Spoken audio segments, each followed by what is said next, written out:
In the mid-1300s BCE, a heretic pharaoh took the throne of Egypt.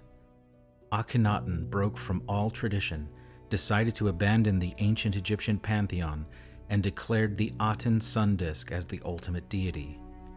But there was one goddess in particular among the traditional deities who kept her power through this upheaval, especially in the homes of the Egyptians. One whose image and magical charms were found at the newly founded capital of Akhenaten's new order, despite Akhenaten's attempt to declare the old gods as ineffective and fallen to ruin.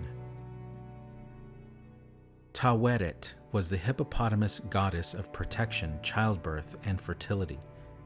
Originally worshipped as a household deity appearing on magic wands and amulets, she rose to great importance in the New Kingdom and eventually had a temple and priests.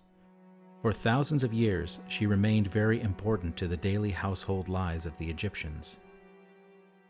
She was often depicted as a bipedal hippo with a crocodile's back and the hands and feet of a lioness. Combined, these communicated incredible ferocity, as these three animals were considered extremely dangerous by the ancient Egyptians. She could also be shown as an anthropomorphic hippo with the body of a pregnant woman. The hippo is symbolically important to the form Taweret takes, being based on the behavior of female hippos along the Nile. They were seen as extremely ferocious, especially when protecting their young, leading to the association with motherly protection and childbirth. However, she was also associated with broader protection in general, and was often shown with the Sa symbol of protection. Taweret's amulets and magical charms were used for over 2,000 years, and even passed to other cultures, such as Crete and Nubia. There were other hippopotamus goddesses, such as Ipet or Opet, Hejet, and Reret, though it's believed that they were all aspects of the same goddess. Either way, the hippopotamus goddess had inherent qualities and associations, no matter the name attached. She was the embodiment of the life-giving power of water, whether in the water regions of the sky, earth, or underworld. There is also a hippopotamus constellation in ancient Egyptian sky maps that shows her standing guard over the evil bull form of the god of disorder, Seth, or Set. In Moon Night, we see Taweret steering a barge through the mythological Egyptian underworld, or Duat. However, this is not an association from Egyptian myth.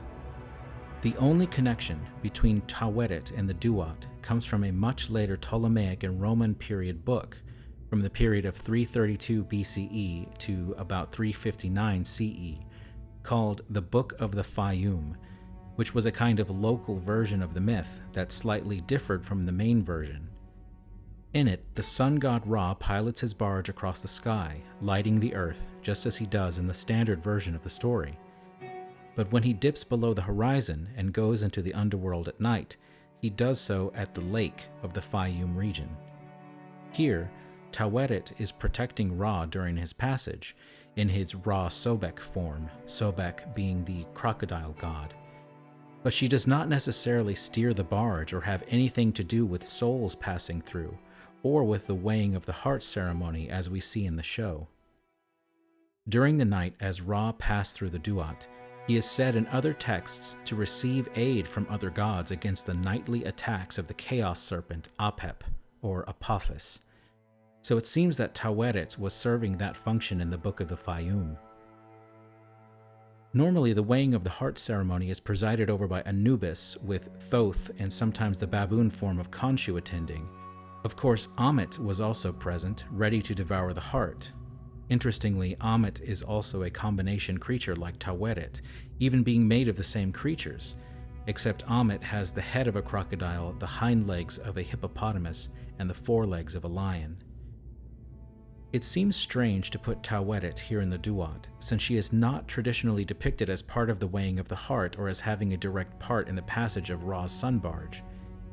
It's possible that the show's logic for having her in this role relates to many of the other gods being unavailable, or that, as Taweret says, they haven't had a soul pass through there in a long time, so she is just filling in.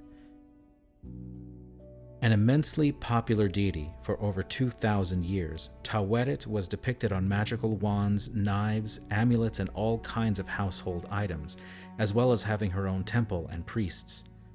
Her combined hippopotamus, crocodile, and lioness form showed that she was ready to fight and kill in order to protect women and children, earning her a place among the ancient Egyptian pantheon's most ferocious and beloved deities.